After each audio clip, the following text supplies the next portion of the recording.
മറ്റൊരു പ്രധാനപ്പെട്ട കാര്യം ഈ തെരഞ്ഞെടുപ്പ് അടുക്കുന്ന സമയത്ത് പ്രതിപക്ഷത്തിന്റെ പ്രവർത്തനങ്ങളാണ്. അപ്പൊ പ്രതിപക്ഷം സ്വാഭാവികമായിട്ടും ഉയർത്തുന്ന ചില കാര്യങ്ങളുണ്ട്, വിവാദം. അപ്പൊ തെരഞ്ഞെടുപ്പുമായിട്ട് തദ്ദേശ തെരഞ്ഞെടുപ്പ് മുന്നിൽ നിൽക്കുമ്പോൾ ഏറ്റവും എടുത്തു പറയേണ്ട കാര്യം ശബരിമല സ്വർണ്ണക്കൊള്ളയുമായി ബന്ധപ്പെട്ടുള്ള വിഷയങ്ങളാണ്. അപ്പം അതിൽ സംഭവിച്ചിരിക്കുന്ന കാര്യങ്ങൾ ഇല്ലെങ്കിൽ അതിൽ ഉന്നയിച്ചുകൊണ്ടിരിക്കുന്ന ആരോപണങ്ങൾ അതിനെ എങ്ങനെയായിരിക്കും പാർട്ടി നേരിടുക, പ്രതിരോധിക്കുക, മറികടക്കുക?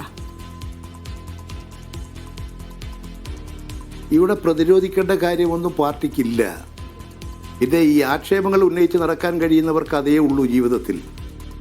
എന്തെങ്കിലും കുറ്റവും കുറവും അന്വേഷിച്ച് കണ്ട് അത് പ്രചരിപ്പിച്ച് വളർച്ചയെ തടസ്സപ്പെടുത്തുക എന്നുള്ളതാണ് അവരുടെ ലക്ഷ്യം. ഇവിടെ ശബരിമലയിൽ എന്താ ഉണ്ടായിട്ടുള്ളത്? ഇടതുപക്ഷത്തെ എങ്ങനെ ആക്രമിക്കാൻ കഴിയുക? എന്താ അതിൽ ഇടതുപക്ഷം ചെയ്തിട്ടുള്ള തെറ്റ്? എന്തെങ്കിലും ചൂണ്ടിക്കാണിക്കാനുണ്ടോ? ദേവസ്വം അയ്യപ്പ സംഗമം നടത്തിയ ദേവസ്വം ബോർഡ് അത് വിശാലമായൊരു താല്പര്യം വെച്ചുകൊണ്ടാണ്. ഇപ്പം നമ്മുടെ അയൽ സംസ്ഥാനങ്ങളിലൊക്കെ എത്രമാത്രം ക്ഷേത്രങ്ങളുണ്ട്. എല്ലാ മതത്തിൽപ്പെട്ടവരുടെയും ദേവാലയങ്ങളും ക്ഷേത്രങ്ങളും അതുപോലെ ദർശന കേന്ദ്രങ്ങളും ഒക്കെ ഇല്ലേ? ഈ ശബരിമല ലക്ഷക്കണക്കിന് അയ്യപ്പ ഭക്തന്മാരുടെ ഒരു കേന്ദ്രമാണ്, ഒരു ഭക്തി കേന്ദ്രമാണ്. ഇന്ന് ഇന്ത്യയിലെ എല്ലാ സംസ്ഥാനങ്ങളിൽ നിന്നും ഈ ക്ഷേത്ര ദർശനത്തിന് വേണ്ടി അതിൻ്റെ ക്ഷേത്ര നട തുറക്കുന്ന അവസരത്തിൽ അയ്യപ്പൻ ഭക്തന്മാരായിട്ടുള്ള ആളുകൾ വന്ന് ദൈവത്തെ പ്രാർത്ഥിക്കാൻ, അയ്യപ്പനെ പ്രാർത്ഥിക്കാൻ വ്രതമെടുത്ത് വന്നുകൊണ്ട് ആ ദൗത്യം നിർവഹിക്കുകയാണ്. ലക്ഷങ്ങളാണ് വരുന്നത്. അത് ഇന്ത്യയിലെ എല്ലാ സംസ്ഥാനങ്ങളിൽ നിന്നുമുണ്ട്. ഇപ്പോൾ ഇന്ത്യയിൽ നിന്ന് മാത്രമല്ല, ലോകത്തിൻ്റെ പല ഭാഗങ്ങളിൽ നിന്നും അയ്യപ്പ ഭക്തന്മാർ ശബരിമല സന്നിധാനത്തിലേക്ക് വരികയാണ്. അങ്ങനെ വരുമ്പോൾ വിദേശങ്ങളിൽ നിന്നും ഇന്ത്യയിൽ നിന്നും കേരളത്തിൽ നിന്നുമൊക്കെ വരുന്ന ഭക്തജനങ്ങൾക്ക് വേണ്ട സൗകര്യങ്ങൾ ഒരുക്കി കൊടുക്കാൻ എന്താണ് അവരുടെ പ്രശ്നം എന്ന് മനസ്സിലാക്കി അതിനുവേണ്ട സജ്ജീകരണങ്ങൾ ഒരുക്കി ക്ഷേത്രത്തെയും ക്ഷേത്രത്തിൻ്റെ വിശ്വാസികളുടെ ആചാരങ്ങളെയും അനുഷ്ഠാനങ്ങളെയും എല്ലാം കാത്തു സൂക്ഷിച്ചുകൊണ്ട് ഒരു ശ്രദ്ധേയമായ കേന്ദ്രമാക്കി ഈ ശബരിമലയെ മാറ്റിയാൽ അത് ഭക്തന്മാരുടെ അവരുടെ ഭക്തിക്കുള്ള സ്ഥലം എന്നുള്ളത് മാത്രമല്ല, കേരളത്തിൻ്റെ ആകെ അഭിവൃദ്ധിക്കുള്ളൊരു കേന്ദ്രമായിട്ടത് മാറും. അത് അത്തരത്തിലൊരു കേന്ദ്രമായി മാറുകയാണ്. ലോകത്തിലെ പല രാജ്യങ്ങളിലും ഇത് നിങ്ങൾക്ക് കാണാൻ സാധിക്കും.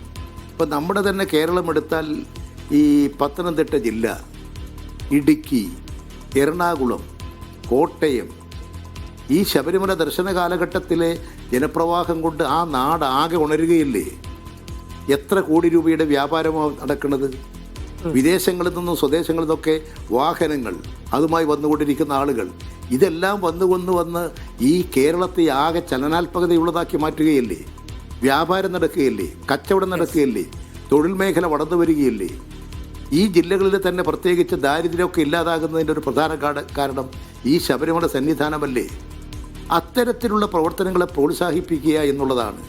അല്ല, സ്വാഭാവികമായിട്ടും ഇത്രയധികം നമുക്ക് വരുമാനമുണ്ടാക്കുന്ന, ഇല്ലെങ്കിൽ നമ്മളുടെ ഇപ്പോൾ ടൂറിസം ആണെങ്കിലും അതിനപ്പുറത്തേക്ക് എന്തൊക്കെയാണോ ശബരിമലയുമായി ബന്ധപ്പെട്ട് കിടക്കുന്നത് അതിലൊക്കെ വലിയ വളർച്ചയുണ്ടാക്കുന്ന ഒരു സംഭവമാകുമ്പോൾ സ്വാഭാവികമായിട്ടും അവിടെ ഒരു ശ്രദ്ധ വേണ്ടായിരുന്നില്ലേ എന്ന് സാധാരണക്കാരായിട്ടുള്ള പ്രാദേശിക തലത്തിലുള്ള മനുഷ്യരെ സംബന്ധിച്ച് ചിന്തിക്കില്ലേ? കാരണം ഒന്ന്, വികാരത്തെ സംബന്ധിച്ച് അത് വ്രണപ്പെടുന്ന രീതിയുണ്ട്. കാരണം അയ്യപ്പൻ അവിടെ ഉണ്ടോ എന്നൊക്കെയുള്ള തരത്തിൽ പ്രതിപക്ഷത്തിന്റെ ഭാഗത്ത് നിന്ന് ചോദ്യങ്ങൾ ഉയരുന്നത് ഇത് സ്വാഭാവികമായിട്ടും ഭക്തരെ അത് വലിയ രീതിയിൽ ബാധിച്ചിട്ടുണ്ടാവും. മറ്റൊന്ന്, തെരഞ്ഞെടുപ്പ് മുന്നിൽ കണ്ടുകൊണ്ട് അയ്യപ്പനോട് അടുക്കുന്നു എന്നുള്ള ഒരു ആരോപണം വന്നിരുന്നു അയ്യപ്പ സംഗമം നടത്തിയപ്പോൾ. അപ്പോൾ അത് രണ്ട് തെരഞ്ഞെടുപ്പുകൾ മുന്നിൽ നിൽക്കുമ്പോഴുള്ള സർക്കാരിന്റെ ഒരു അതായത് ഒരു മുഴം മുമ്പേ പോക്കാണ് എന്നൊക്കെയുള്ള രീതിയിലായിരുന്നു അതിനെ പ്രതിപക്ഷം കണ്ടിരുന്നത്. പ്രതിപക്ഷം അതിനെ ബഹിഷ്കരിക്കുകയും ചെയ്തിരുന്നു. അപ്പം സ്വാഭാവികമായിട്ടും അതെല്ലാം ഉയർത്തുമ്പോൾ എങ്ങനെ ചിന്തിക്കും ആളുകൾ എന്നാണ് പ്രതീക്ഷിക്കുന്നത്?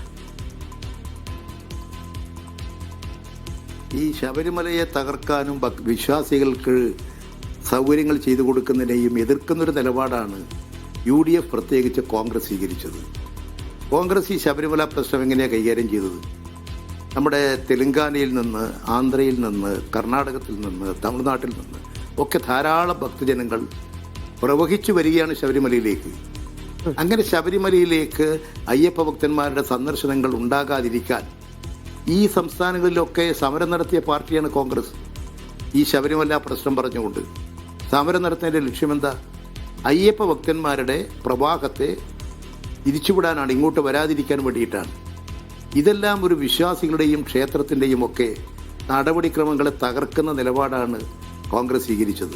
അത് ഭൂരിപക്ഷത്തെ അടുപ്പിക്കാൻ വേണ്ടിയാണ് എന്ന് പ്രതിപക്ഷം പറയുന്നുണ്ടല്ലോ. ഭൂരിപക്ഷത്തെ അടുപ്പിക്കുമ്പോൾ ന്യൂനപക്ഷം അകന്നുപോയതായിട്ട് പാർട്ടിക്ക് ഒരു വിലയിരുത്തലുണ്ടോ? അത്തരത്തിലുള്ള ചർച്ചകൾ സംഭവിച്ചിട്ടുണ്ടോ? ഈടെ ഏത് ഭൂരിപക്ഷം ന്യൂനപക്ഷം? അയ്യപ്പ ഭക്തന്മാർക്ക് വേണ്ട സൗകര്യം ഒരുക്കി കൊടുക്കുക അയ്യപ്പ സന്നിധാനത്തിൽ. ശബരിമലയെ സംബന്ധിച്ച് ഉണ്ടായിട്ടുള്ള പ്രശ്നം ഈ അയ്യപ്പ സംഗമത്തെ പൊളിക്കാൻ വേണ്ടി നടന്നു. അതിനൊരു പോറ്റിയെ അവതരിപ്പിച്ചു. പോറ്റിയെ അവതരിപ്പിച്ചപ്പോൾ പോറ്റിയിൽ നിന്ന് പുറത്തു വന്ന കാര്യങ്ങൾ ഗവൺമെൻറ്റിൻ്റെയും പോലീസിൻ്റെയും ദേവസ്വം ബോർഡിൻ്റെയും ശ്രദ്ധയിൽപ്പെട്ടു. അപ്പോൾ തന്നെ നടപടികൾ സ്വീകരിച്ചു. ആ നടപടിയുടെ ഫലമായിട്ട് ശബരിമല സന്നിധാനത്തിൽ നടത്തിയിട്ടുള്ള എല്ലാ തട്ടിപ്പുകളെക്കുറിച്ചും വളരെ ഗഹനമായി പഠിച്ച് പരിശോധിച്ച് ശക്തമായ നടപടി സ്വീകരിച്ച് പലരും ഇന്ന് ജയിലിലല്ലേ? പോലീസ് എത്ര സമർത്ഥമായ നിലപാടാണ് സ്വീകരിച്ചത്? ബഹുമാനപ്പെട്ട കേരളത്തിൻ്റെ കോടതിയും ഒക്കെ അതിനോട് നല്ലതുപോലെ സഹകരിച്ചു. കോടതി ഇടപെട്ടു. ഇതെല്ലാം നല്ല നിലയിലല്ലേ കേരളത്തിലെ ഗവൺമെന്റ് കൈകാര്യം ചെയ്തത്? അതിന് എവിടെയെങ്കിലും വിമർശിക്കാൻ ആർക്കെങ്കിലും അല്ല, കോടതിയുടെ വിമർശനങ്ങൾ ശ്രദ്ധിക്കേണ്ടതാണ് ശ്രീ പി. അതായത് കോടതി പറഞ്ഞത് താങ്കൾ ശ്രദ്ധിച്ചിട്ടുണ്ടാവും എന്തൊക്കെയാണ് എന്നുള്ളത്. വളരെ ഗുരുതരമായിട്ടുള്ള, അതായത് വലിയ കൊള്ളയോടാണ് കോടതി അതിനെ ഉപമിച്ചിരിക്കുന്നത് ശബരിമലയിൽ നടന്നത്. അപ്പം സ്വാഭാവികമായിട്ടും ആ സമയത്തുണ്ടായിരുന്ന സർക്കാർ എന്നുള്ള രീതിയിൽ കടകംപള്ളി അതിന്റെ മറുപടി പറയാതിരിക്കുന്ന സാഹചര്യത്തിൽ സ്വാഭാവികമായിട്ടും അത് ഉയർത്തുക എന്നുള്ളത് പ്രതിപക്ഷത്തിന്റെ ഒരു ഉത്തരവാദിത്തമായിട്ട് തന്നെയായിരിക്കില്ലേ അവരെടുക്കുന്നുണ്ടാവുക? കടകംപള്ളിയൊന്നും അല്ല അതിന് മറുപടി പറയേണ്ടത്, ദേവസ്വം ബോർഡാണ്. കോടതിയുടെ ഇടപെടൽ വളരെ ഫലപ്രദമായി. അല്ല, ബോർഡിലെ ഉന്നതരും അറസ്റ്റിലായി ജയിലിൽ കിടക്കുന്ന സാഹചര്യമുണ്ട്. കരുത്തും വാസു ഉൾപ്പെടെയുള്ള പാർട്ടിയുമായിട്ട് വളരെ അടുപ്പമുണ്ടായിരുന്ന ഒരാൾ കൂടി ഇതിൽ അറസ്റ്റിലായിട്ടുണ്ട്. ഇത് പാർട്ടി നോക്കിയിട്ടൊന്നും അല്ല നിലപാട്. ഇതിലെല്ലാം നോക്കിയാൽ കൂടുതൽ ആളുകളും UDFകാരാണ് അല്ലെങ്കിൽ കോൺഗ്രസ്സുകാരാണ്. ഇവിടെ പാർട്ടിയല്ല പ്രശ്നം. ശബരിമല സന്നിധാനത്തെ കളങ്കപ്പെടുത്തുക, ശബരിമലയുടെ സ്വത്തുക്കൾ കവർച്ച ചെയ്യുക, അവിടെ പലതരത്തിലുള്ള തട്ടിപ്പ് നടത്തുക, ഇതൊന്നും അവിടെ അനുവദിക്കില്ല. ഈ നിലപാട് സ്വീകരിച്ചുകൊണ്ട് ഗവൺമെൻറ്റും ദേവസ്വം ബോർഡും പ്രവർത്തിച്ചില്ലേ? അതിനെയല്ലേ പ്രശംസിക്കേണ്ടത്? കോടതിയുടെ നിലപാടുകൾ, ശക്തമായ നിലപാട് സ്വീകരിക്കാൻ ഗവൺമെൻറ്റിനും കരുത്ത് നൽകി. അതുകൊണ്ട് തന്നെ ശക്തമായ നിലപാടുകൾ സ്വീകരിച്ചു. എല്ലാവരും ജയിലിലല്ലേ? അത്രയും ഒരു നിലപാട് സ്വീകരിച്ച ഗവൺമെൻറ്റിനെ പ്രശംസിക്കുന്നതിന് പകരം ഈ കുറ്റം ചെയ്തവരെ രക്ഷിക്കുന്നതിന് വേണ്ടി എന്തിനാ കോൺഗ്രസ് നടക്കുന്നത്?